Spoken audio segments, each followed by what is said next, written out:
Hi everyone, I'm Stephanie Crawford and welcome to another edition of Mrs. Cford Vlogs.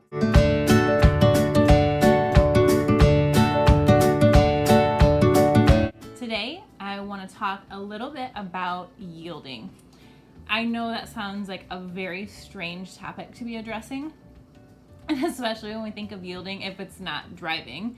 We think of yielding to a person as like giving in to them, and it's got a very negative connotation, I feel like. But recently I was at a wedding. I was at my cousin's wedding, and as I was listening to the deacon give his like little speech when they were going to do their marriage rites, he talked about how people in relationships really need to make sure that they yield to each other at times. And it was really specifically about communicating.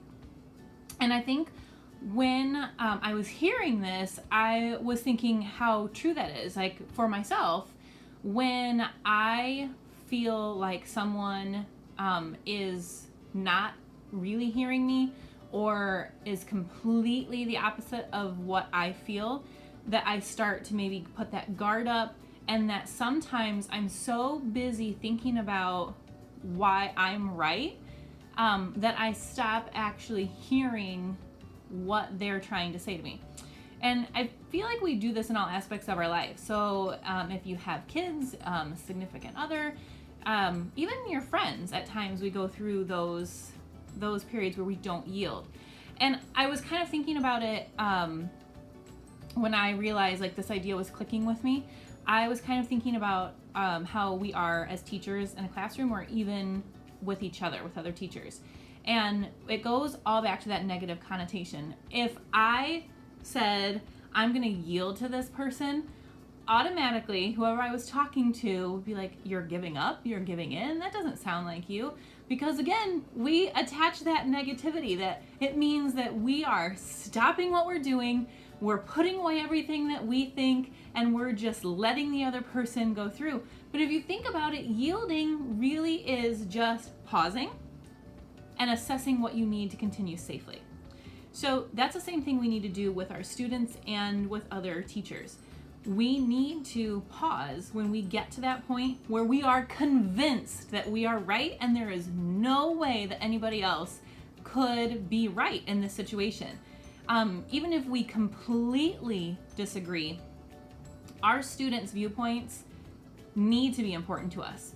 And if we're building essential relationships with them, real relationships, meaningful relationships, we do need to yield when we get to that point. Otherwise, we escalate that anger. So we then convince ourselves that we're right. And even if we don't actually say something to the student, that shows our irritation, even if we don't say, okay, we're done with this conversation, something like that, we still hold on to that. And in the back of our minds, every time we have an interaction, we are still thinking of how we were right and they were wrong. And that then colors every interaction that we have with that student or coworker. We do that same thing with our coworkers.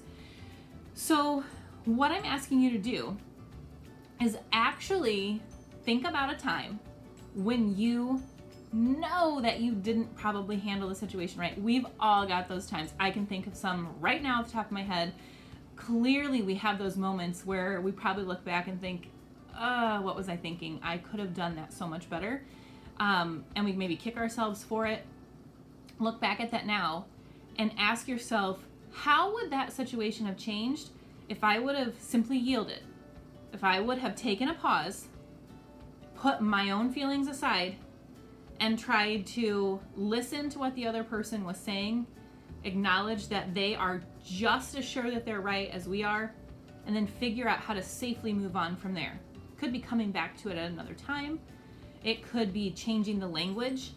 I know that I've been in situations where I was not yielding, I wasn't stopping to listen, but if I would have stopped and I actually would have asked for clarification, I was saying the same thing. We were saying the same thing to each other, but because my mind was convinced that I was right and I wasn't hearing the same language that I used, and I didn't stop and think about it, it caused that breakdown in communication. If I just would have yielded, if I would have listened to what they were saying, stopped trying to form an argument in my head, situation could have been avoided. All right, so hopefully you've thought of a time where you could have yielded and how things would have worked out differently, whether it was with a coworker or with a student, maybe with your kids, your spouse, whatever. And now I want you to remember this going into the new school year. We're starting fresh. We're not starting frustrated. We've had a little break. We're excited to get back in there, but you know there's going to be at least one student or one coworker, because let's be honest, we don't always love every person that we work with. We should work for that respect and to hear their side and to understand where they're coming from, but that can be difficult. But when we come back into that school year and we're fresh, this should be easier for us. So when you have that student or that coworker that you know you start kind of butting heads with, you feel like you're not hearing each other, that you're convinced that you're right and they are wrong, pause, yield, listen, and find a plan to continue safely. And I think if you start being intentional with that, really thinking about, am I yielding, not giving in, am I yielding, pausing, reflecting, how do I proceed safely, that your school year will end up being a much more positive year in the long run too, because your students will see that you're doing this, your coworkers will see that you're doing this, and it will, I think, buoy your attitude throughout the school year when those times do get really challenging, and it'll be a great representation for those people around you on how they can also yield and listen. All right, I know it's a little bit different topic, but I hope that you found it helpful. Sometimes those reminders of things that we need to do that can help us build relationships and keep strong relationships are just needed. We just need that little, again, that little reminder, that little push. If you enjoyed what you saw, please consider liking and subscribing. It's just easy, hitting that button. And we'll see you next time on Mrs. Cford Vlogs.